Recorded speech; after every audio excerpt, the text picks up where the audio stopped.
buat video. Gimana sih caranya? Masa sih bisa? Malam ini kita akan kedatangan seorang teman, seorang mentor yang luar biasa. Di IG Live Tanya Mentor malam ini, kita akan kedatangan seorang yang bernama Chris Tuhuteru. Bro Chris ini adalah pakar yang mengajarkan bagaimana caranya bisa menggunakan video untuk mendapatkan penghasilan. Jadi malam ini teman-teman harus hadir di IG Live Tanya Mentor ini karena Bro Chris Tuhuteru akan berbagi rahasia bagaimana caranya untuk bisa mendapatkan penghasilan menggunakan video yang Anda buat.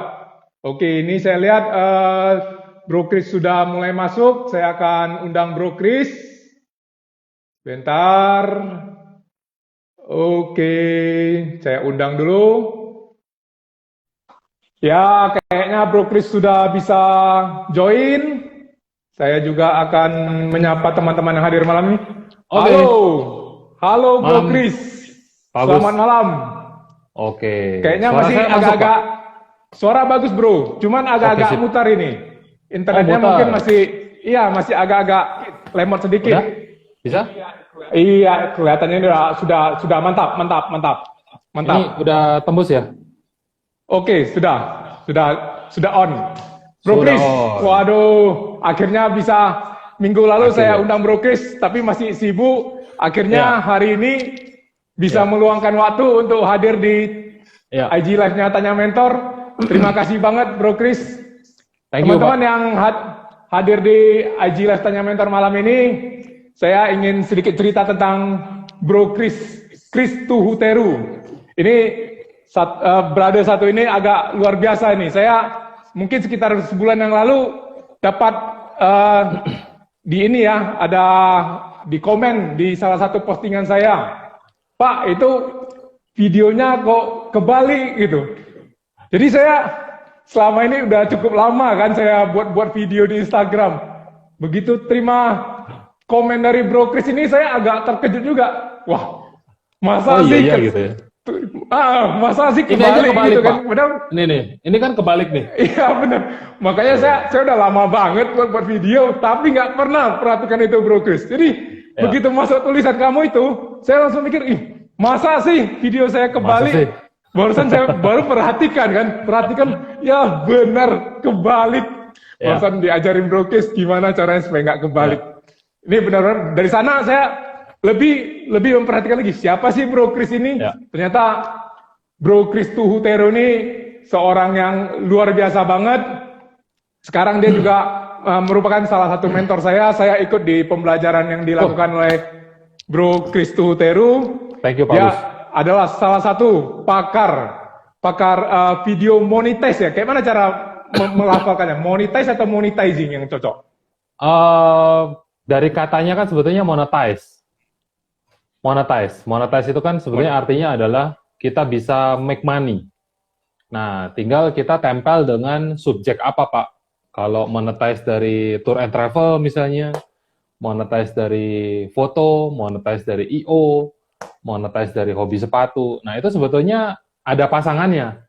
Nah, cuma saya lebih mengkhususkan diri untuk ngangkat konten video, terus saya kasih formulanya untuk bisa monetize dari situ, tinggal dikawinin sama apa Anda punya produk. Nah, Oke Bro, tapi ngeliatnya begitu. ini kita nunggu teman-teman hadir lebih banyak lagi. Bosan kita cerita rahasia-rahasia gimana Yes. sih kamu menggunakan, Biar lebih mengajarkan bagaimana menggunakan video ini sehingga bisa mendapatkan penghasilan. Tapi saya agak penasaran dengan Bro Chris ini.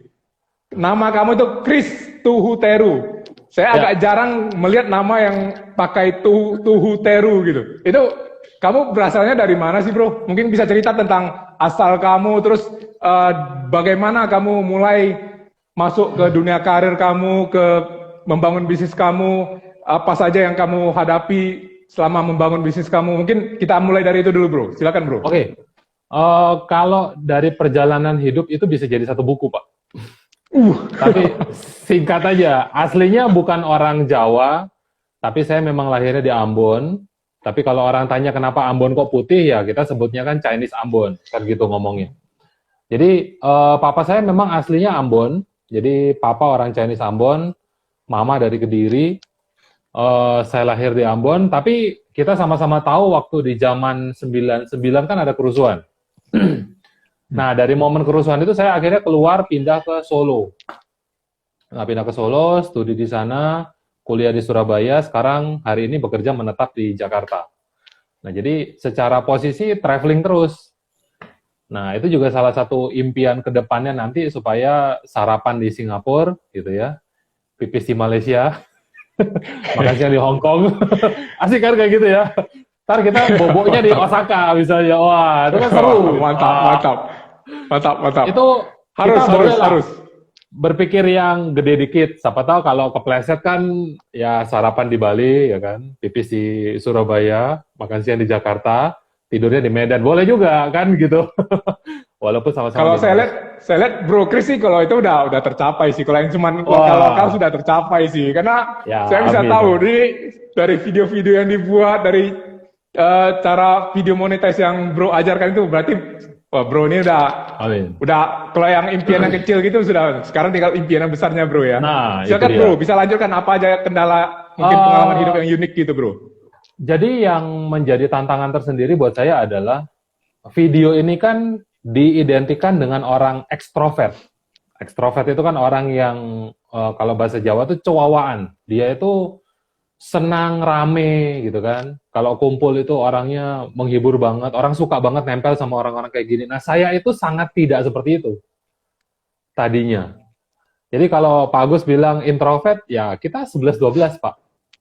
Ya, kita 11-12. Nah, saya sendiri selama PSBB orang-orang bilang nggak stres kamu di rumah. Saya 3 tahun di Jakarta tuh kerja dari rumah terus, nggak pernah keluar-keluar, kecuali meeting. Jadi kalau deal baru keluar. Kalau nggak deal, kita online terus, Pak. Nah, sehingga kalau ditanya, bosan apa nggak di rumah? Ya mungkin karena ini salah satu bawaan dari introvert, jadi saya santai aja di rumah. Nah, cuman kan kita nggak bisa begitu, istri mungkin butuh hiburan dan lain sebagainya, akhirnya keluar-keluar. Nah, sehingga titik baliknya pertama kali adalah ketika saya menyadari punya karakter seperti itu, SMP dibully, ya kan? SMA jadi anak-anak pupuk bawang bahasanya, anak-anak yang ya gitu-gitulah culun-culun gitu ya. Terus kemudian mau nakal nggak bisa, mau baik-baik kok kayaknya mukanya terlalu culun gitu ya. Nah, akhirnya saya minta ke orang tua saya, boleh nggak kalau kuliahnya kita ke Surabaya aja? Kenapa kok kamu pengen ke Surabaya? Saya pengen ke kota besar supaya pikiran saya terbuka. Karena dulu kan kita sangat terinspirasi sama Sidul. Sidul kan ke Jakarta. Nah, saya takut Jakarta karena banjir. Banjirnya hebat kan waktu itu kan. Nah, saya nggak sadar kalau di Ubaya juga banjirnya hebat, Pak. Di Surabaya itu. Ya, nah. Tapi ketika saya minta ke Surabaya, pikiran saya cuma satu waktu berangkat ke sana. Saya mau lahir baru. Saya mau membangun karakter baru, kepribadian baru. Jadi ada goal itu. Ya, kalau lulus S1 itu bonus lah.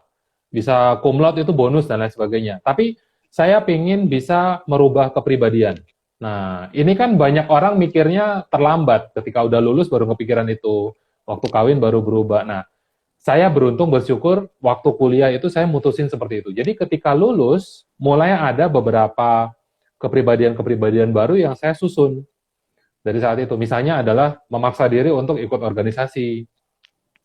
Terus kemudian saya ikut kayak dalam kegiatan Katolik itu kan ada namanya Brave Man, jadi kayak tentaranya gitu Pak. Ada kan kalau yang lain kan pria sejati itu kan seminari doang. Nah ini lebih kayak militernya. Nah itu kan jauh banget dari kata introvert. Kok bisa gitu. Nah jadi saya memaksa diri. Bahkan dalam satu sisi di awal ketika saya masih sekolah dulu SMP SMA itu ketika pacaran itu posesif banget Pak. Pacar saya itu sama sekali nggak boleh hubungan sama pria lain, teman-temannya bahkan teman sekelas. Ngeri banget saya pikir. Waktu kalau saya ingat-ingat sekarang ngeri banget gitu kan, karena cemburuan sekali. Nah terus kemudian gara-gara saya terlalu cemburuan, akhirnya kita bentrok terus, putus. Nah, ternyata putus ini membawa hikmah. Saya bilang dalam hati saya kayaknya ada yang salah, sehingga saya harus perbaiki sifat saya. Ternyata akhirnya saya malah membuka diri. saya aktif organisasi, saya kejar nilai akademis, IP 4,00 saya rasain, aktifnya aktif banget, itu malah jadi, kok kepribadian saya berubah 180 derajat. Nah, dari situlah kemudian saya menikmati bahwa, kayaknya salah satu skill paling penting untuk kita bisa sukses adalah people skill. Ya kan? Mulai dari pacar. Kenapa kok seseorang bisa jomblo seumur hidup, kan pasti ada alasannya gitu. Nah, sama. People skill, bagaimana cara kita berorganisasi, ngomong dengan orang. Nah, itu kemudian hari ini dituangkan semua dalam bentuk video, kayak hari ini, kayak malam ini, Pak. Nah, jadi saya percaya satu hal, walaupun papa saya selalu ngomong bahwa kamu itu setiap kali lihat orang, kamu tidak bisa bilang bahwa orang ini bisa dirubah, orang ini bisa sukses. Dia itu pasti ada bakatnya. Jadi papa itu tipe orang yang dari nol seperti apa, ya udah dia akan takdirnya seperti itu. Nah, saya tipe sebaliknya. Saya tipe orang yang percaya bahwa manusia itu bisa dibentuk. Jadi asalnya introvert bisa jadi ekstrovert. Asalnya pendiam bisa jadi supel misalnya. Nah, itu saya tipenya begitu. Jadi ketika ketemu sama papa bentrok terus. Tapi akhirnya papa terbuka bahwa oh ya, betul, tergantung manusianya mau berubah nggak, ya kan, situasi lingkungannya masuk nggak, dan lain sebagainya. Nah, jadi saya melihat bahwa dalam bentuk apapun itu, yang penting orang tahu dia harus melakukan apa, sehingga komunitas ini kan bagus banget nih, komunitas Tanya Mentor, ada Pak Agus salah satunya, ngakunya introvert tapi videonya bejibun banyaknya gitu ya. Jadi Masih saya perlu setengah banyak tak belajar, percaya. bro. Iya, nah itu pentingnya di situ. Belajar satu, dan kemudian yang penting adalah tahu kita harus kekurangannya di mana, kelebihannya di mana. Kalau kata Deddy Corbuzier, kelemahannya biarin aja, kita tambahin sedikit-sedikit supaya nggak parah-parah amat. Kelebihannya digaspol. Nah, kalau ada mentor, dia bisa bantuin kita ngelihat dari jauh terutama, karena kita tuh ibarat jam dinding. Nggak bisa kita tahu kita lagi miring kiri atau miring kanan. Jadi kalau ada mentor, bisa sambil ngeliatin kita, nah itu bakal bagus ngekernya. Lu kurang kiri dikit, lu kurang kanan dikit. Kayak, masih inget suka tinju nggak, Pak? Nggak terlalu sih. Tapi nama Sedikit. ini pasti tahu. Tahu. Iya. Mike Tyson Iya. tahu ya? Nah, Iya. Mike Tyson punya pelatih sebelum meninggal, saya lupa namanya siapa. Itu adalah orang yang betul-betul bisa merubah si Mike Tyson sampai jadi seperti hari ini. Sampai jadi juara dan lain sebagainya, ya kan? Bahkan dia membalaskan dendam dari Muhammad Ali. Wah, gila nih. Nah, tetapi ketika si pelatih ini hilang, apa yang terjadi? Kehidupan Mike Tyson 180 derajat berubah lagi. Kembali ke titik awal. Cuman hari ini Mike Tyson ketika dia udah di umur senja, dia wisdom-nya keluar. Nah, ternyata dia menyadari, gua dulu kilaf. Jadi awalnya kilaf, insaf, kilaf lagi karena gurunya hilang, nah sekarang insaf lagi. Nah, itu pentingnya mentor kalau saya bilang. Berarti memang kalau dalam hidup ini semua orang ya bro ya, dari yang levelnya biasa-biasa sampai yang levelnya sudah pengusaha besar itu pun sebaiknya memang punya mentor ya bro ya. Sebaiknya, sejelek-jeleknya coba ajak bicara ke orang tua kita. Jadi saya dari usia kecil sampai pertengahan kuliah tidak bisa komunikasi dengan papa. Sama sekali tidak bisa komunikasi dengan papa. Jadi tidak ada figur ayah. Karena dalam usia sekolah, papa itu pekerja keras, gila Pak. Bangun pagi 3:30. Jam 8 udah tidur. 8 malam udah tidur. Kenapa? Karena full kerja terus. Dulu kan kita di Ambon itu toko. Jadi terus Pak, seperti itu kehidupannya. Bangun 3:30 pagi. Kalau di Ambon itu tutup toko jam 12 malam Pak. Bayangin. Jam 12 malam. Karena kan waktu Indonesia Timur, TV di Indonesia Barat itu kan jam 9 puncaknya prime time. Mulai bagus-bagus tuh sinetron dan lain sebagainya. Jadi itu justru menjadi aneh. Jadi jam kerjanya jadi lebih panjang, paginya mulai lebih cepat. Nah, mereka hidupnya kayak gitu. Lah terus kita sama siapa kehidupan, Pak? Nggak ada komunikasi kan? Nah, sehingga ketika saya mulai kuliah, saya mulai terbuka, saya yang akhirnya mendatangi papa untuk diskusi. Karena nggak ada guru, Pak. Setahu saya, guru-guru saya di sekolah itu tidak seterbuka itu pikirannya. Tidak apa istilahnya ya, punya mindset orang sukses lah. namanya juga guru Pak, ya kan, kalau mereka bisa sukses pasti jadi pengusaha, bukan jadi guru doang gitu ya. Nah, tapi tidak ingin mendiskreditkan guru, tanpa mereka juga saya nggak bisa apa-apa. Cuman, memang mindset entrepreneur-nya yang kurang. Nah, akhirnya saya ngobrol dengan papa. Orang pertama yang saya mintain tolong, mintai pandangan, mintai masukan, papa. Nah, kedua adalah dosen saya di kampus. Itu dosen paling killer, Pak. Sampai rektor pun mengakui dia punya skill. Karena dia sekolah sampai di Seattle, di Amerika sana. Nah, somehow, nggak tahu gimana ceritanya, di mata kuliah dia saya dapatnya A. Jadi kita bisa deket. Nah, terus dia buka satu-satunya kelas asisten dosen yang waktu itu killer juga materinya. Nah, dosennya killer juga kan. Jadi ketika akhirnya saya keterima juga jadi asisten dia, dapat mindset-mindset baru. Nah, ini yang menarik. Tidak banyak orang menyadari bahwa untuk kita bisa mengalami percepatan, yang harus kita lakukan adalah bukan dengan duduk manis diam baca satu buku ini sampai selesai, tapi coba dengerin, Pak Agus ada pengalaman apa. Dalam 1 jam cerita, itu pengalaman bertahun-tahun keluar. Ya kan? Dan itu kan mempercepat 1 tahun. Mempercepat 1 tahun loh, 365 hari kalau dikalikan jam maupun menit atau detik, itu mahal sekali. Nah, jadi dengan saya nempel dengan dosen saya ini, pikirannya langsung terbuka kemana-mana. Tadinya kuper banget, Pak. Memang kepribadiannya berubah, tapi kan pikirannya masih tetap sempit. Berubah banget, Pak. Kok bisa kayak begini, kok bisa kayak begitu. Yang tadinya semua itu skalanya pakai angka nilai, dia enggak, Pak. Semua nilai dia wawancara. Saya kaget dong. Jadi dia punya sudut pandang yang berbeda. Nah, dari situ kemudian saya melihat, ini dia nih. Jadi manusia itu ternyata variabelnya banyak. Nah, tinggal kita mau improve bagian mana. Salah satunya di situ, Pak. Jadi kemana-mana. Bro, yang sebelum kamu terjun ke bisnis yang lebih banyak mengajarkan teman-teman untuk membuat video dan videonya dimonetize, sebelumnya apa sih bisnis kamu gitu? Apa yang kamu kerjakan? Saya itu bukan tipe orang yang memulai karir terlalu dini, kalau bahasa saya. Karena banyak orang yang mulai dari SMP udah jualan, SMA udah jago gitu ya. Saya tipenya terlambat, Pak. Di atas umur 20 itu baru mulai kerja. Karena didikan keluarga Chinese, itu adalah kamu anak dari Chinese itu biasanya anak yang udah ada jalannya lah. Kamu butuh apa-apa, kamu pasti dikasih. Ya, kebanyakan begitu, ya kan? Tapi nggak menutup kemungkinan ada teman saya itu SD diantarin daftar sekolah, SMP suruh berangkat sendiri, Pak. Gila nggak? SMP daftar sekolah sendiri? Gua dulu diantarin kemana-mana, bro. Masih anak mama banget, saya bilang. Berarti umur 20 itu saya terlambat 10 tahun lebih dari dia. Nah, jadi akhirnya ketika saya, titik pertamanya adalah dari asdos itu tadi, selama kuliah. Karena itu waktu itu pacar saya nge-push. Masa iya sih Pak, kita pacarannya di warung depan kampus mulu, atau McD yang cuma segelas 5.000 waktu itu kan, ya sekali-sekali pengen lah pergi nonton gitu kan. Akhirnya muncul motivasi.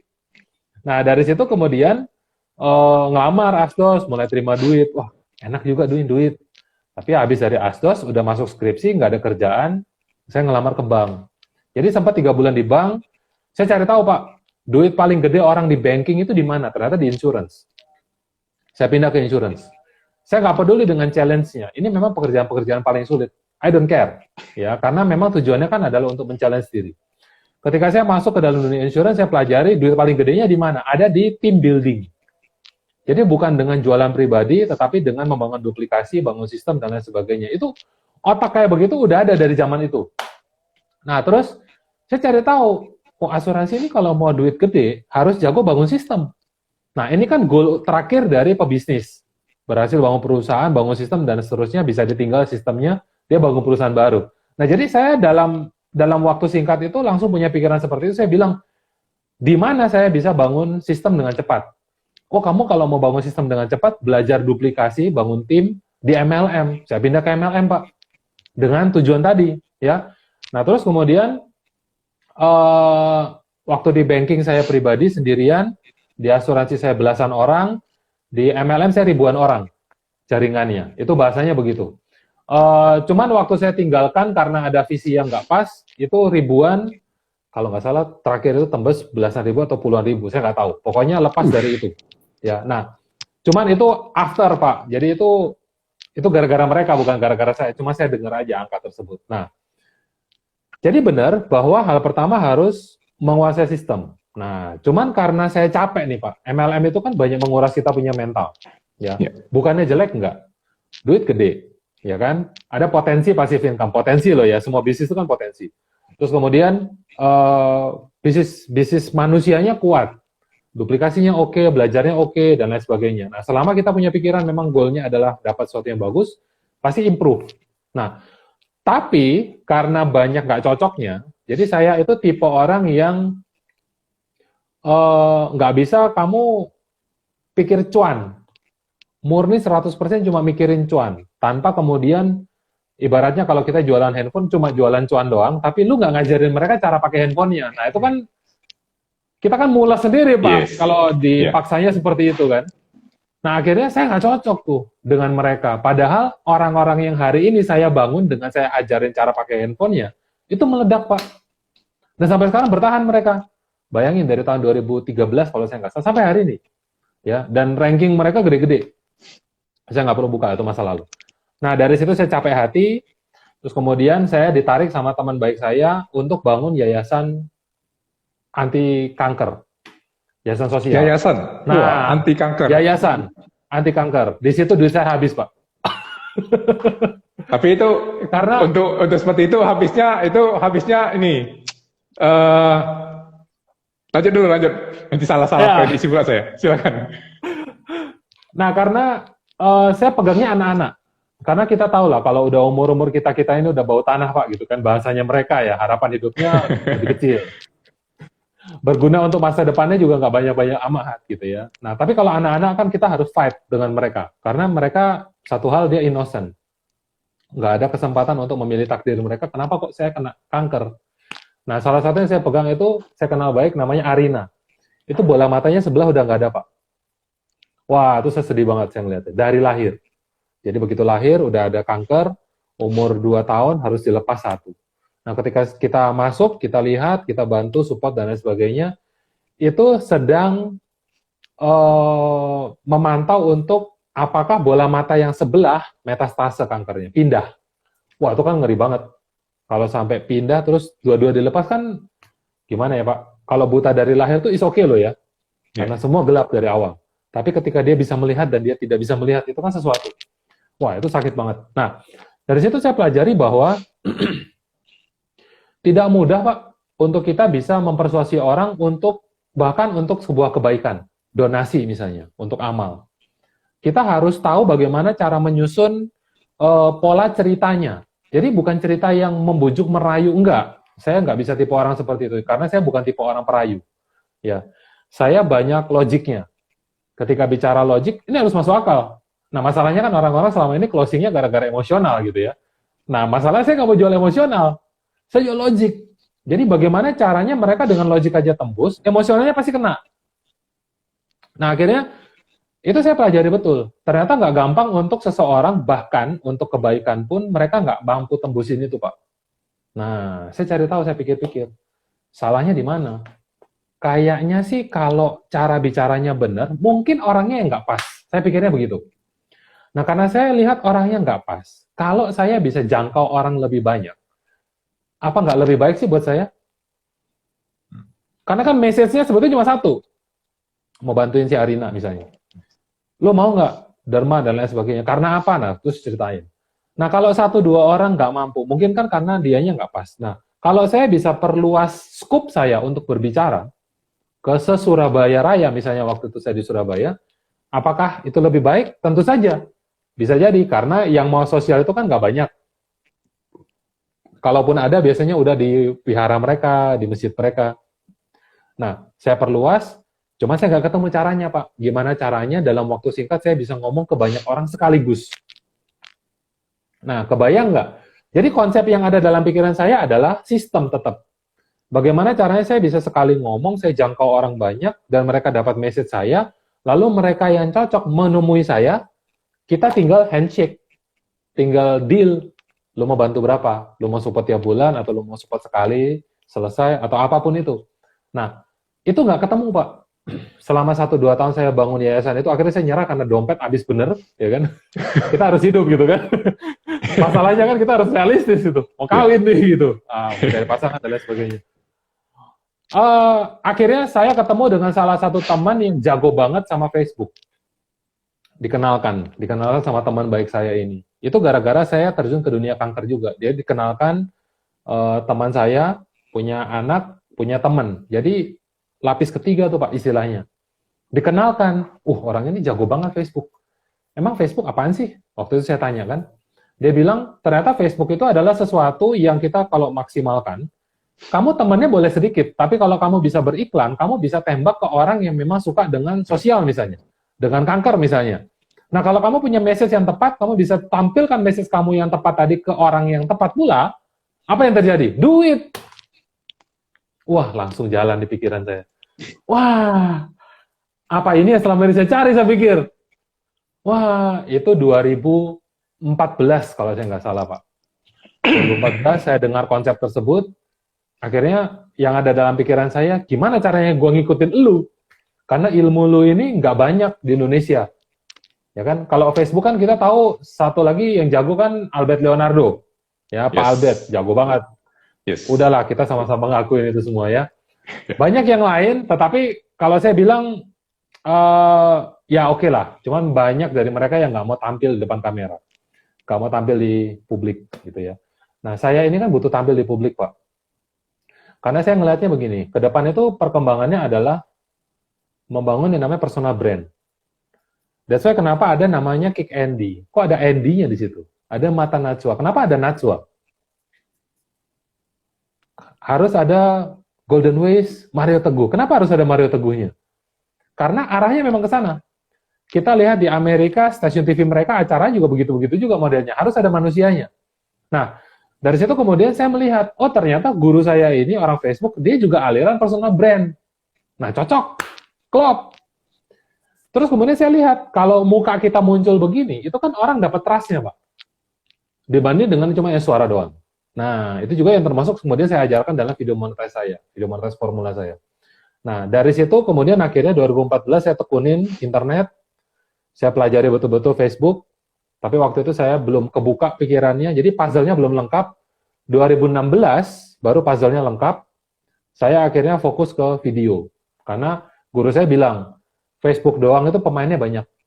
Dan one day itu semua akan bermain di Facebook. Cuman, kamu lihat, ke depan itu kan konten arah mentoknya di video. Mentoknya di video, Pak. Kita kalau lanjut di augmented reality, itu juga video. Kita lanjut ke AI, itu juga video, pasti. Ya kan? Nah, sekarang di Indonesia tidak ada satu orang pun yang pakar tentang video monetize. Jadi bagaimana lewat video, bukan kita nunggu AdSense dari YouTube ya, itu berbeda. Bagaimana lewat video kamu bisa bikin konten yang memang langsung bisa dimonetize, tanpa kamu harus punya banyak teman, tanpa kamu harus punya AdSense dari YouTube, ya kan? Kalau nggak punya produk ya nanti itu harus dipikirin juga, tetapi itu bisa jadi duit langsung, lewat message kamu aja. Tanpa harus view-nya banyak-banyak, Pak. Nggak harus jutaan, kayak Atta Halilintar sampai jutaan, ratusan juta misalnya, nggak perlu. At the end, sebetulnya kalau video bisa ditonton 1.000-2.000 orang aja, 1% yang beli, dan produknya katakanlah trip ke Osaka sekian puluh juta, 10 yang beli, itu kan kenyang, Pak. Kita nggak perlu makan banyak-banyak. Nah, konsep tersebut dipahami nggak sama orang-orang? Kalau mereka pahami, nah ayo. Betul, bro. Saya banyak ini, bro. Banyak teman-teman yang masih muda, mereka tuh kreatif banget. Mereka kalau buat video itu banyak yang video prank lah, video yang lucu-lucuan. Itu viewernya, followernya gila-gilaan, bro. Cuman saya pikir gimana sih mereka bisa dapat uang, dan sampai sekarang saya tahu mereka nggak bisa dapetin uang gitu. Yeah. Makanya saya penasaran banget dengan yang konsep yang Bro Chris tawarkan itu. Kita buat video nggak perlu, kalau kita tahu caranya, nggak perlu kita punya follower yang sangat besar, nggak perlu view yang sangat besar, tapi itu bisa memberikan penghasilan bagi kita. Silakan, Bro, coba ajarin teman-teman yang hadir di IG Live malam ini, gimana caranya buat video bisa dapat uang. Jadi Silakan. konsepnya begini, perlu dipahami bahwa follower banyak 10.000, 100.000 pun belum tentu bisa monetize. Ya, jadi teman-teman harus paham dulu konsep dari kata monetize. Monetize ini kan artinya bisa jadi duit. Dari apa nih? Tinggal dipasangkan gitu ya.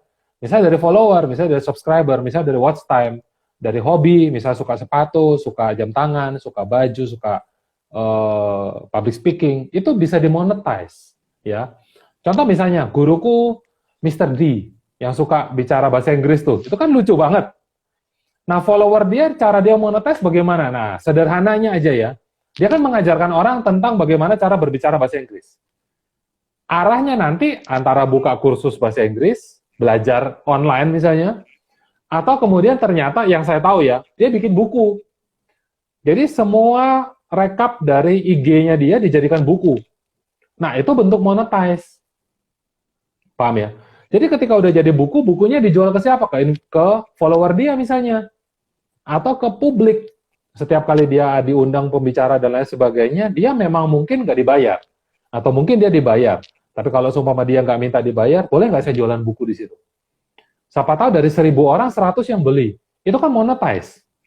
Nah, masalahnya, dalam skala seperti itu pun, pembicara di kelas motivator nasional, hanya satu orang yang berani melakukan platform closing. Platform closing ini maksud saya on the stage. Cuma satu. Tung Desem Waringin. Yes. Nah, saya open aja nih sama teman-teman. Nggak ada orang lain yang mampu melakukan on the stage closing selain Pak Tung. Nah, kami di dalam komunitas saya nge-push-nya kebangetan. On the stage harus bisa close. Kenapa? Karena artinya lu pede dengan barang lu. Nah, ketika lu nggak pede dengan barang lu, nah ini kan berat. Ya kan? Nah, sehingga coba nih dipikirkan, kalau seumpama dari kata monetize ini kita udah tahu apa produk yang bisa kita jual, tinggal kontennya kita bangun. Sebetulnya cara membangun konten itu sederhana, ya. Kalau teman-teman mau belajar itu bisa ada di e-book saya bagikan gratis e-booknya namanya adalah chrisduteru.com/ebook, e-book biasa, ya. Nah, dalam konteks menjual lewat video, yang perlu teman-teman ketahui adalah pertama, Anda harus tahu terlebih dahulu audiens itu tidak mengenal kita.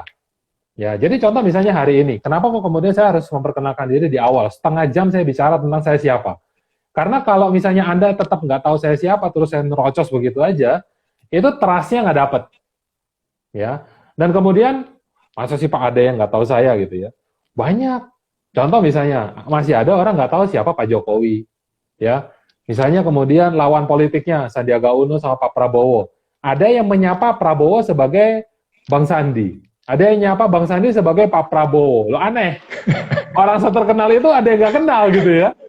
Ini kan, kok bisa? Ya apalagi kita, rakyat jelata gitu ya. Nah, terus harus bisa mengenalkan diri. Nah, terus kemudian ketika Anda memahami konsep tersebut, itu hal pertama yang harus Anda kuasai. Jadi menjelaskan tentang Anda siapa. Coba dia latihan, ketemu sama tetangga, dia tanya sama Anda jualannya apa? Oh, saya accounting. Nah, enak kan ngomongnya. Tapi ketika ada orang yang mau ditanyain terus dia jelasinnya dia belibet, nah berarti dia nggak jelas nih, dia ini siapa. Sama halnya ketika nanti ditanyain, lo tuh sebetulnya nggak kawin-kawin kenapa? Dia bingung, ternyata dia bukan penggemar wanita, pecinta wanita. Ternyata dia lurus. Dia ternyata, nah itulah bahasanya gitu ya. Nah, dia nggak sadar. Oleh karena itu, jadi kayaknya itu yang kenapa gue nggak kawin-kawin. Nah, orang-orang kayak begini berarti dia tidak tahu dia siapa. Jadi, apalagi audiens dia. Ya, apalagi audiens dia. Nah, jadi hal pertama yang harus Anda lakukan adalah dalam video, Anda harus mulai menceritakan diri Anda. Nah, Anda itu goalnya bukan dari 1.000 orang, 1.000 harus suka, enggak. Dari 1.000 orang, 1% aja yang suka itu udah bagus. 10. Ya, ingat. 10 aja. Kenapa? Karena nanti kalau kita hitung di skala Indonesia Raya 250 juta orang, 1%-nya gede. Tapi kalau Anda bisa bermain dari 1.000 orang, 10 yang suka, itu gede banget. Paham ya? Saya selalu mencari kemungkinan terburuk, 1%. Nah, dari angka tersebut, ketika ada yang suka dengan Anda, itu akan mulai menjadi follower-follower aktif. Nah, ketika mereka kemudian mulai menyukai Anda, mereka akan lanjut ke fase kedua dari video. Yaitu tentang, kita mau bicarain apa sih hari ini? Problemnya apa? Jadi setelah who, kita bicara tentang what. What ini adalah problemnya. Problem ini artinya adalah tentang apa kalau bahasa orang stand up comedian itu keresahan, kegundahan, kegalauan gitu ya. Yang kemudian dirasakan oleh audiens kita, untuk kemudian kita bisa selesaikan itu lewat diskusi hari ini, malam ini contohnya. Nah, sehingga kemudian waktu Pak Agus tanya sama saya, konteksnya apa nih Pak Kris gitu kan? Bagaimana lewat video dapat duit? Karena saya tahu, sekaya-kayanya seseorang, walaupun dia tajir melintir gitu ya, dikasih duit, mau nggak? Ah, mau. Oh. Dikasih sumber income baru, mau nggak? Mau. Ya kan, kalau dia nggak mau, ya dia pasti dia terima, tapi dia kasih orang lain lagi. Itu terserah dia. Jadi topik ini pasti akan kemudian masuk. Nah, berarti problemnya adalah, mau dapat duit nggak? Kalau mau dapat duit, kita ceritain aja. Bukan yang ngomong dengan cara, wih, gue ada bisnis gue bagus banget, 7 turunan, 8 tikungan, 9 tanjakan, 10 belokan. Tidak! Nggak perlu seperti itu gitu ya. Terlalu bombastis banget dengan lu punya bisnis. No. Kamu cukup ceritakan tentang pengalaman. Misalnya mulai, contoh nih misalnya, tadi kan saya cerita tentang pengalaman hidup saya. Mau pacaran aja harus ke McD. 5.000 segelas, bagi 2. Bobotnya nambah, romantisnya nggak nambah, gitu kan. Nah, akhirnya gimana? Berusaha untuk cari duit. Nah, itu perjalanan problem. Orang-orang akhirnya, ini misalnya ada mahasiswa langsung kepikiran, ada nggak nih lowongan Astos? Besok gue harus ngelamar nih kayaknya gitu ya. Itu contohnya. Karena terinspirasi misalnya. Nah, itu goalnya. Itu goal dari edukasi dalam video kita. Jadi problemnya jelas nggak? Ketika kemudian kita bisa ceritakan tentang problem ini dengan jelas ke orang-orang, dia akan lanjut ke fase berikutnya. Oke, gue udah tahu nih gue ada problem. Terus solusinya apa? Oke, solusinya, Anda ceritakan bagaimana proses Anda mencari solusi tersebut. Itu hal pertama yang membuat orang-orang tetap nyangkut untuk nonton videonya sampai selesai. Proses, ketika bicara tentang proses, itu sama kayak misalnya tadi ngobrol narasi kehidupan saya. Ada urutannya. Nah, jadi proses itu misalnya saya ngomong tadi tentang kasus hidup saya adalah, saya ngelamar jadi asisten dosen. Dalam proses tersebut, saya bisa menceritakan, oh saya coba cari tahu, tanya dosen kiri, tanya dosen kanan, tanya teman-teman, ada freelance enggak. Zaman dulu kan Starbucks nggak terima mahasiswa, Pak. Belum banyak lah yang bisa terima kayak begitu. Dan pikirannya belum seluas itu. Mereka maunya ya full time. Ya barista, nggak bisa mahasiswa. Nah, akhirnya dari situ yang terjadi apa? Ketika orang-orang mengikutin kita bagaimana cara kita mencari solusi tersebut, mereka kemudian, gue juga nyari solusi dengan cara kayak gini, dengar radio, ikut seminar, ikut Meridiana, ikut Pak Tung, ikut Pak Ranto Kandani, ikut Pak Tommy Syawira, dan lain sebagainya gitu ya. Gue juga ngalamin tuh, dan gue bertahun-tahun nyari nggak nemu nih. Terus, Pak Kris akhirnya ketemunya dengan cara seperti apa? Nah, dia pasti seperti itu, Pak. Terus kemana gitu ya. Nah, akhirnya kita cerita. Jadi 2014 akhirnya saya menemukan seorang guru. Oh, berarti goalnya adalah cari guru. Ya kan? Oh, cari guru di mana? Tanya teman, ikut seminar, dan lain sebagainya. Berusaha mendekat lah. Nah, terus yang paling penting adalah di fase ketiga ini, tentang bagaimana cara menemukan solusi, adalah transformasi. Nah, transformasi ini kedengarannya sederhana, memahaminya yang agak dalam. Contoh misalnya kayak begini, kenapa kok kita membeli sebuah bor? Kita beli bor bukan karena kita ingin punya sebuah alat namanya bor, bukan. Ternyata psikologi di balik kenapa kita membeli bor adalah kalau kita mau pasang jam di dinding, kita butuh lubang, Pak, untuk memasang paku di situ. Betul ya? Nah, jadi kenapa orang beli bor? Dia pingin lubang. Nggak ada urusan dengan bor apa yang lu mau jual. Mau itu gede kek, mau itu listrik kek, mau itu baterai kek, gue cuma butuh lubang. Kalau lu ngerti gue butuh lubang sebesar apa, lu ngerti gue butuh tenaga sebesar apa, gue ini orang yang nggak kuat, katakanlah ibu-ibu yang mau ngebor sendiri, ya lu ngerti lubang seperti apa yang mereka butuh, bor apa aja bisa laku. Nah, masalahnya sekarang ini kan orang-orang butuhnya apa dia nggak ngerti, dia hajar aja, Pak. Mobil Kalia dia kasih, Alphard dia kasih, FT86 dia kasih, semua dia kasih. Bro, gue carinya truk ternyata. Fuso misalnya mintanya. Ya nggak ketemu kan. Jadi kan dia tidak memahami arahnya transformasi mau kemana. Nah, jadi di dalam cerita Anda ceritakan tentang transformasinya mau kemana. Atau yang terjadi apa. oh ternyata setelah saya menguasai Facebook, saya menguasai video, video saya itu yang nonton nggak banyak, Pak. Tapi kalau duit yang saya dapat dibandingkan influencer dengan 100.000, 200.000 follower, nggak kalah kok. Yes. Apalagi kalau mereka nggak jadi duit dengan follower sebanyak itu. Dan itu bukan cerita yang rahasia di antara segelintir orang. Publik tahu, Pak. Fansnya 1 juta, 2 juta, jualan barang satu pun nggak laku. Publik tahu. Banyak itu, banyak bro, banyak banget yang gitu. Banyak, Pak. Kenapa kok bisa seperti itu? Karena dia menggiring ke sananya, bukan menggiring yang memprovokasi, mencuci otak, tidak. Kita menggiring, kita cuma ngobrol aja santai. Cerita gini doang kan? Makanya saya nggak bilang harus ganteng, harus cantik, punya kamera mahal, kayak di belakang tuh, kameranya mahal tuh kan. Nggak harus seperti itu, gitu ya. Tapi you bisa make money. Dengan cara seperti apa? Sebetulnya ini hanya memformulasikan cerita Anda. Tapi dengan formula yang tepat. Nah, banyak yang tanya sama saya, Pak, kenapa kok kemudian saya view-nya nggak meningkat? Saya cek satu persatu sosial media dia. Satu pun tidak ada yang ngikutin formula saya. Saya bingung dong, jawabnya seperti apa.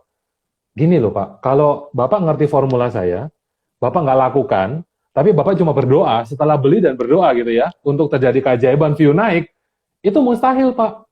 Karena kemarin saya kasih training dalam grup Facebook saya, dengan teman-teman video monetizer, saya cerita, Candi Prambanan, itu dibangun bukan dengan jadi.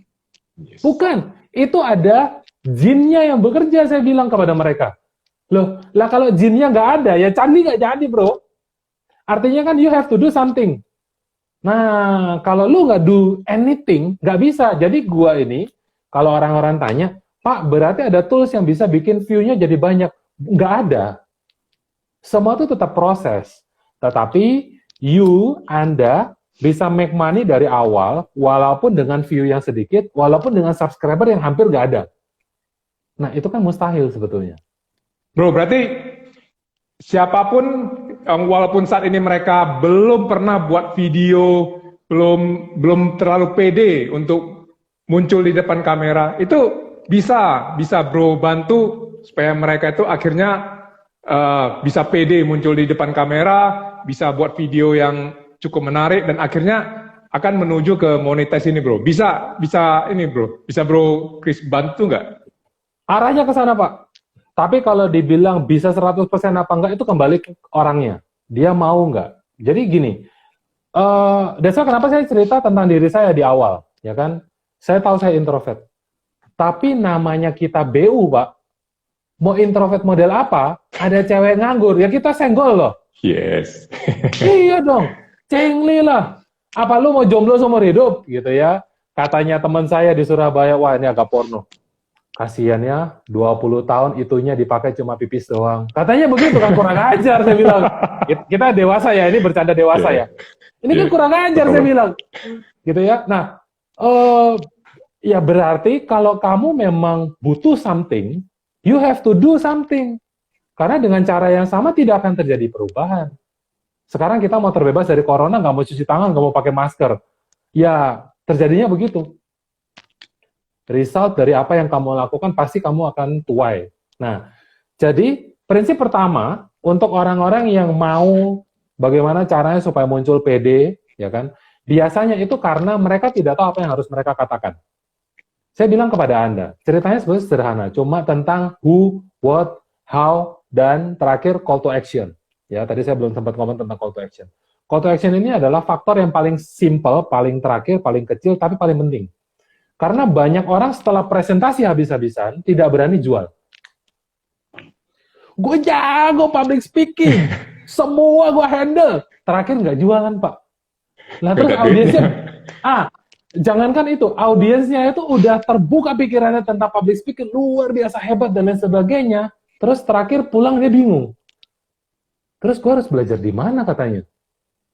Nah terus saya noleh ke dia, saya bilang dong, ya lu kesana lah, lu maju, panggil pembicaranya, tanya, dia ada kelas gak? Nah kan kebalik Pak.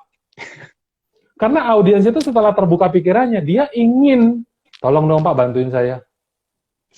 Saya mau ada kelas, jadi Bapak nih enak banget, jadi pembicara kayak begini, saya mau, what to do? Apa yang harus saya lakukan untuk mencapai level tersebut? Oh ikut saya aja, ini pengalaman saya seperti ini, saya mau kasih ke kamu percepatannya. You want to do it or not? Nah, kembali. Jadi, ketika dia tahu apa yang harus dia bicarakan, apa yang dia bisa ceritakan, PD-nya akan nambah sedikit. Jadi, PD itu kayak speedometer kali Pak ya. Nambahnya tuh dikit-dikit. Nah, ketika udah mulai nambah, dia tahu apa yang harus dia bicarakan, kemudian biasanya Pak, orang PD bicara di depan kamera, itu ibarat kita pergi ke kondangan, kita kasih mic ke satu bapak-bapak atau tante-tante untuk nyanyi. Pernah lihat nggak? Orang disuruh nyanyi ya. Kalau di Surabaya kan masih ramai kayak gitu ya. Kalau di Jakarta kayaknya jarang. Dikasih mic satu, Pak. Sungkan dia bilang. Nggak bisa nyanyi. Suara saya jelek. Begitu nyanyi satu lagu selesai, Pak. Nggak mau turun. Nambah lagi ya. Nambah Ini terus. kan, iya. Gila dia orang. Dia mau show sendiri, katanya ini kawinan orang gitu ya. Kalau lu mau nyanyi, lu ke ITC. Kalau di Surabaya sana, Pak. Nah, manusia itu seperti itu. Kadang-kadang dia hanya butuh didorong, Pak. Sama kayak misalnya ada sayembara, dia bilang, di dalam sungai ini ada buaya banyak. Kalau kamu terjun dan kamu bisa keluar dengan selamat, kamu nikahi istriku. Wah, ternyata ini raja yang ngomong. Nikahi putriku. Putri kerajaan, cantik banget, Pak. Atau semua orang mulai ngelihat dari pinggir tebing. Ini ada jurang, ada buaya banyak di dalam situ, terus semua pada bingung. Memang cantik sih, tapi itu buaya kalau kita masuk keluar tinggal tulang. Ya kalau ada tulang, kalau enggak gimana? Tiba-tiba dari ujung sana ada orang jatuh, Pak. Wih, ada yang loncat, gitu kan? Terus kemudian tiba-tiba apa yang terjadi? Dia cepat-cepat keluar lagi, Pak, dari dalam lubang tersebut. Sambil dia ketika udah sampai di atas, orang tepuk tangan, dia teriak-teriak, Pak, siapa tadi dorong saya, katanya. Harus dipaksa. Akhirnya apa? Raja bingung juga. Waduh, tadinya gue bikin sayembara bukan untuk dimenangkan, tetapi ternyata jebol. Akhirnya ya terpaksa anak gadisnya kawin sama orang tadi. Ya kan? Padahal hoki doang nih orang.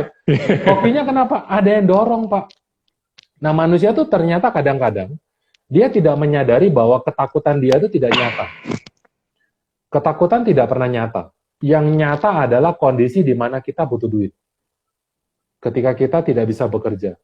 Ketika istri mau ngasih mertua kita nggak bisa kasih duit. Itu nyata. Dan saya selalu bilang dalam diri saya bahwa kalau sampai dalam situasi seperti itu pun kamu masih setengah mati, jangan pernah tidur nyenyak. Karena kalau kamu berani tidur nyenyak, kamu begitu juga nanti tuanya. Karena sekarang aja lu tenaga masih banyak, lu nggak bisa kasih orang, bro. Kalau lu sekarang nggak bisa kasih orang, lu besok-besok nasib lu mau ngandalin anak. Dia setengah mati, lo punya istri, punya anak, cucu kan. Nah, oleh karena itu hari ini kita harus mapan. Caranya gimana? Dan ini, fight, Pak. Bro, ini betulnya momen sekarang ini juga momen yang tepat banget, bro ya. Karena kan masa COVID ini kan banyak sekali teman-teman yang kena PHK, yang usahanya tutup. Jadi kan banyak juga yang kebingungan gimana sih caranya mendapatkan penghasilan. Jadi kalau seandainya mereka mau ngerti bahwasanya dengan mereka mau ngembangin sosial medianya, mereka mau buat video, itu bisa ke depannya bisa mengarah untuk suatu penghasilan baru bagi mereka, bro ya. Tapi yang penting mereka harus tahu caranya dan mereka harus ada mentor yang tepat. Jadi kalau teman-teman yang hadir malam ini kepingin mungkin usahanya lagi drop, mungkin barusan kena PHK dan kepikiran untuk nyari satu penghasilan baru, ini salah satu solusi yang luar biasa dengan cara video monetize. Dan mentor yang paling tepat itu ya Bro Chris Tuhutero ini, karena memang benar-benar saya bukannya gimana ya, bukannya menyanjung atau gimana. Saya sendiri belajar dari Bro Chris Tuhutero ini. Jadi saya merasa memang sekarang ini atensi itu paling besar di video ya, bro ya. Jadi dari semua platform yang kita pakai pun pasti kalau kita menampilkannya dengan video itu biasanya akan menarik perhatian yang jauh lebih besar. Jadi gimana pun saya harus mengembangkan kemampuan saya untuk buat video, dan gimana video-video yang saya buat itu akhirnya bisa memberikan penjualan kepada bisnis saya gitu. Jadi dan memang orang yang paling tepat saya rasa Bro Chris ini. Jadi teman-teman yang hadir malam ini silakan kalau nantinya mau belajar dari Bro Chris ini, saya sempatkan websitenya. Apakah ada betul, bro? christuhutero.com, apakah ada betul? Ya, tapi kalau mau ambil e-booknya bisa langsung dikasih /ebook ya, Pak. Jadi /ebook ya nanti ya. Oke, nanti teman-teman yang kalau mau dapat e-book dari Bro Chris Tuhutero, nanti bisa di christuhutero.com /ebook. Nanti saya pin lagi. Silakan E-book bro, itu bro 100% cerita gratis. lagi. Cuman kalau seumpama Anda mau belajar di modulnya, ya kan, pelajari lebih dalam seperti apa, itu nanti ada berbayarnya. Tapi saya kasih tahu aja, e-booknya gratis, Anda bisa ambil di situ. Dan sebetulnya konsepnya tentang itu aja. Dan kalau Anda udah punya pemahaman yang pas, mau lanjut ke modul apa enggak, itu terserah. Karena di dalam modul itu yang paling penting adalah mentoringnya. Ya. Jadi ketika saya ditanya sama orang-orang, Pak, dari modul ini saya dapatnya apa sih? Dari modul ini Anda dapat pemahaman yang lebih dalam dan bisa diskusi, bisa tanya jawab karena ada Facebook group, ya. Dan setiap minggu itu selalu ada training-training baru di situ. Nah, yang menarik adalah setiap orang itu ternyata butuh yang namanya evaluasi, termasuk saya. Ya, termasuk saya. Siapapun itu semua butuh evaluasi. Cuman bedanya saya akan cari orang dengan kaliber di atas saya untuk mengevaluasi saya. Ya, itu. Nah, tinggal Anda kira-kira Anda mau cari nggak? Kalau Anda mau cari, Anda udah ketemu mentor, Anda lanjutkan dengan mereka. Karena biasanya mentor itu masalah sesuai nggak kita dengan karakter mereka. Ya, saya dengan guru saya beda cuma 4 tahun Pak usianya. Deket banget. Jadi ketika kita bercanda itu nyambung sekali.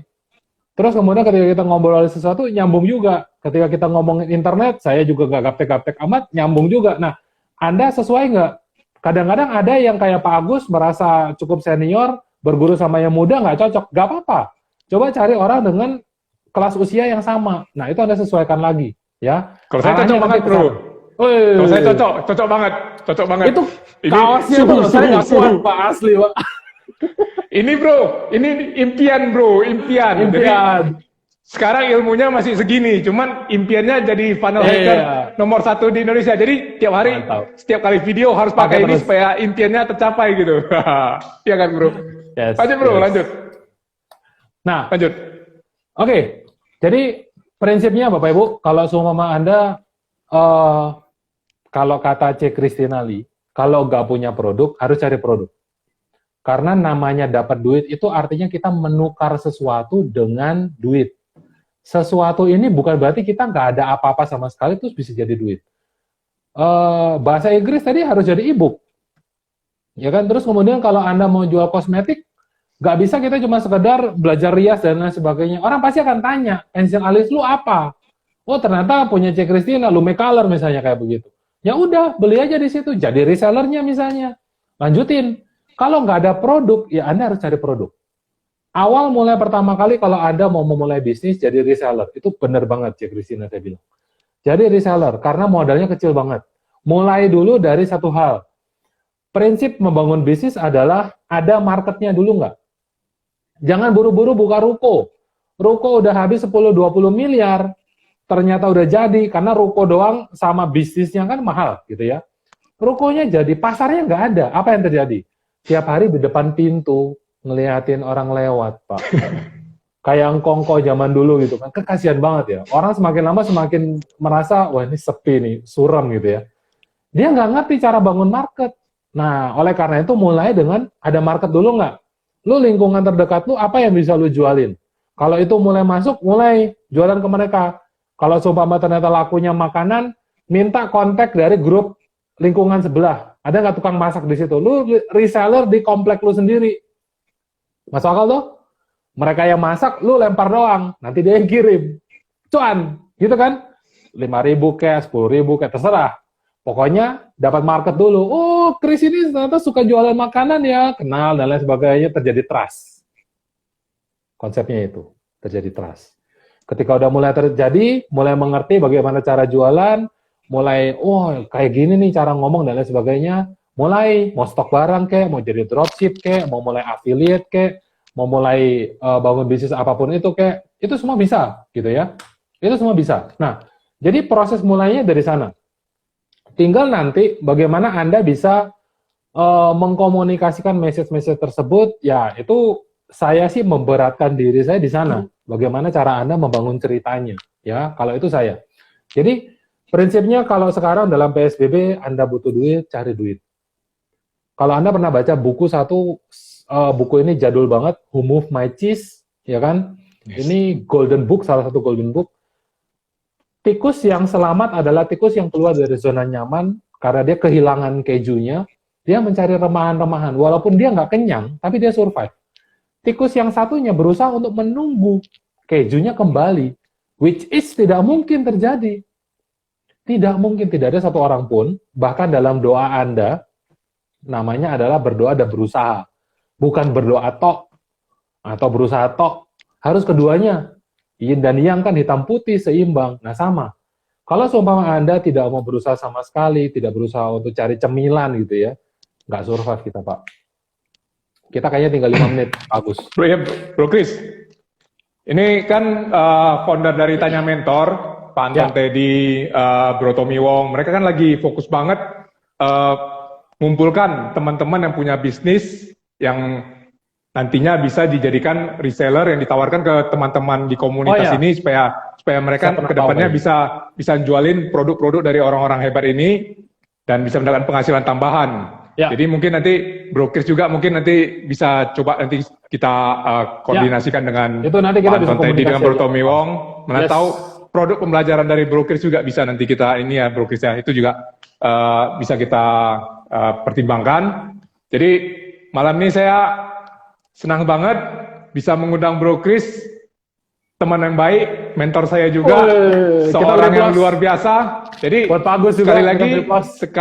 sekali lagi bagi teman-teman yang ingin tahu lebih jauh bagaimana caranya mendapatkan uang dari buat video, follow Instagram dari Bro Chris, garis bawah ya, Chris garis bawah Tuhuteru. Ini juga ada websitenya Bro Chris, nanti bisa di login ke websitenya, lihat-lihat. Saya sangat yakin Anda akan mendapatkan manfaat yang luar biasa. Bro Chris akan bisa banyak membimbing Anda, memberikan pengetahuan bagi Anda, bagaimana sih cara buat video, dan bagaimana sih video Anda itu akhirnya bisa memberikan suatu penghasilan yang luar biasa bagi Anda. Ini benarnya sesinya masih cukup pendek, masih banyak saya yakin yang Bro Chris bisa bagikan. Nanti saya suatu waktu akan saya undang kembali ya Bro Chris ya, kita bicara lebih jauh lagi. Mudah-mudahan bisa bermanfaat bagi teman-teman. Dan mungkin Bro Chris ada kata-kata penutup untuk teman-teman yang hadir malam ini, Bro. Silakan. Saya ingin bikin Anda penasaran, tapi ternyata saya lebih penasaran dengan pertanyaan terakhir yang masuk. Market niche untuk bisnis itu kecil, ya. Orang Indonesia diakui oleh teman-teman yang masuk di TV lebih suka konten yang receh. Jadi that's why kenapa sebuah konten yang receh itu lebih disukai, gosip, entertainment, prank dan lain sebagainya. Nah, terus kenapa kok subscriber saya sedikit? Karena dari 2014 yang saya bangun itu Facebook. Dan saya bukan maniak pengumpul follower, ya. Saya adalah orang yang memonetize dari angka kecil. Jadi nggak penting saya punya follower berapa, karena saya bisa menjangkau lebih banyak orang daripada itu. Jadi angka subscribe, angka like, berapa komen yang masuk, itu ternyata angka yang kelihatan di luar dan tidak pengaruh ke konversi berapa duit yang kita dapat. Nah itu pandangan yang juga orang-orang kalau nggak melakukan di dalam, nggak paham. Dan saya nggak akan capek hati untuk meluruskan ini. Nggak perlu juga. Nanti ketika Anda tekuni benar, Anda terjun benar, Anda akan ngerti maksud saya. Angkanya bukan di situ, konversi itu. Ya. Jadi konversi itu akan bergerak di sesuatu yang nggak kelihatan. Kalau Anda main di tempatnya by Nico Julius, itu kelihatan banget. Angka-angkanya cuma bisa dilihat oleh dia dan itu duitnya di situ. Bukan dari berapa jumlah like, berapa jumlah follower. No. Sekali lagi, influencer banyak, followernya banyak, nggak bisa monetize. Buat apa? Yes. Ini sama hanya dengan lu ganteng, kamera lu mahal, ngoceh lu jago, lu gak kawin-kawin, masih jomblo, dan gak laku nih, maaf ya, contohnya kan kayak gitu kan banyak. Loh, buat apa? Nah, itu Anda lihat, tinggal sekarang kalau goalnya adalah koleksi follower, silakan, itu banyak kok kalau mau tinggal beli. Justru ketika sekarang saya lakukan ini semua secara organik, saya tahu. Saya bisa cerita kepada Anda, dalam 30 hari terakhir 300 sekian atau 350 follower baru, subscriber baru, organik. 30 hari terakhir 300 subscriber baru. Kalau Anda nggak percaya, Anda bisa cek di social blade saya. Itu semua saya lakukan tanpa iklan. Kok bisa? Karena saya terchallenge banget sama Bro Nico Julius. Wah, ini orang bisa di Instagram, kenapa saya nggak bisa di YouTube? Ya kan, karena saya cuma belum melakukan itu di YouTube. Selama ini saya bangunnya di Facebook. Salah. Trafficnya mati total di situ, harusnya di YouTube. Nah, ketika saya mulai di YouTube, mulai tekunin pelan-pelan, mulai cari pola, pelajari apa yang benar dan lain sebagainya, karena kan ilmunya berbeda, walaupun kurang lebihnya sama. Nah, akhirnya ketemu jalan. Nah, itu yang saya mau bagikan kepada Anda dalam grup Facebook nanti. Bro, ini waktunya tinggal berapa detik lagi, bro? Nanti kita mungkin cari waktu lagi, kita sambung sekali lagi, bro ya. Siap. Oke, teman-teman yang sudah hadir malam ini, saya dan Bro Kristu Teru mengucapkan terima kasih banyak. Kita akan jumpa lagi. Kita akan suatu saat akan undang lagi Bro Kristu Teru untuk berbagi rahasia-rahasia lainnya. Salam sukses. Bye-bye.